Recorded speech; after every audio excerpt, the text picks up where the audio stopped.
Olá, pessoal do Teixeira Crypto News. Hoje, eu trago para vocês o vídeo de uma entrevista com ninguém menos que Brady Dale, repórter de criptomoedas da Axios. Brady é um dos principais especialistas no mundo cripto e tem insights valiosos sobre o mercado que você não pode perder. Nessa entrevista, Brady comenta de uma possível estratégia de reserva de Bitcoin pelos Estados Unidos.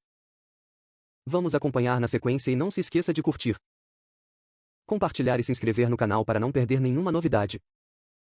Vamos juntos desvendar os mistérios do mundo cripto. Well, I think the first thing is probably he's going to get a new SEC chair, someone else who is not going to be quite so hostile to the industry, isn't going to sue all of the best companies in the space. And I think on that question is just what happens to all these lawsuits and threats of lawsuits. Do a lot of settlements happen? Do they just get thrown out? Because these companies need to know that they can move forward. So I think that's the first thing. He's also said he wants all the Bitcoin to be mined here in the U.S. That might be a tougher task than he can pull off, but maybe get some more of it here. So that would probably please the American miners. Yeah, indeed. We might see a lot more bathhouses like we've seen in Brooklyn pop up. That's right. Instance. All the yeah, exactly. All these things considered, it seems like there was a growing bipartisan move as well to create a Bitcoin reserve. What's the reality that we see both sides of the aisle actually come together over that? Yeah, the Bitcoin reserve. I don't know. That's a really interesting question. I mean, as Trump pointed out, they could start it really easy by just not selling all the Bitcoin that they have. Will they start to buy more is, I think, a much larger question. That's super risky. But yeah, folks on both sides of the aisle are at least tentatively interested in doing it. So I guess we'll just have to see. But it looks likely that the U.S. isn't going to sell the Bitcoin that it seized for some time.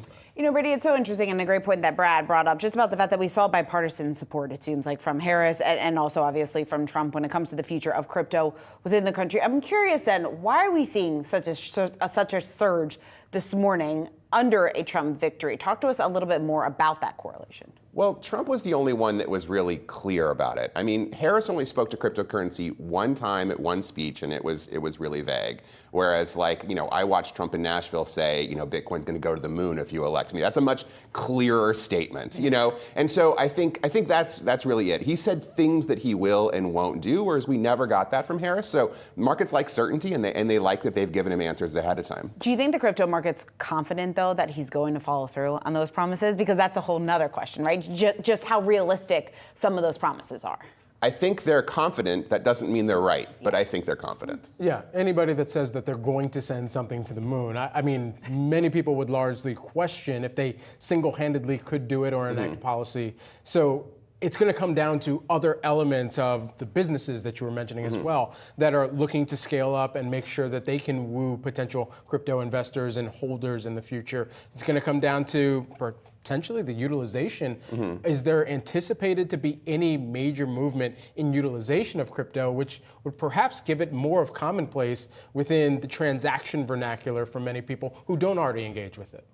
Well, I mean, around the world, it is being used more and more all the time. I mean, there's tens of trillions of dollars of volume in stablecoins, which are hands down, the most successful product that the crypto world has made. And if the United States, passes some laws making it clear how stablecoins can be used and how they can be deployed by U.S. banks, that only is going to send that market higher. So I think this idea that no one's using it is a little bit of a misunderstanding here in the U.S. We're not using it, right? But a lot of folks around the world are actually using this technology, and I think it's going to sneak up on us and it's going to be everywhere pretty soon. But a central bank coin versus using what is the largest market cap coin in Bitcoin, I mean, isn't that starkly different than in trying to boost the value of Bitcoin versus boosting the value or the usability or fungibility of some of the digital currencies that are U.S. or even any type of central bank backing as well? Oh, well, central bank currency is a whole different question. I was just talking about stable coins, so like privately issued stable coins. I think, and that's going to move a lot more quickly than big central bank digital currencies. That's a big question mark out there.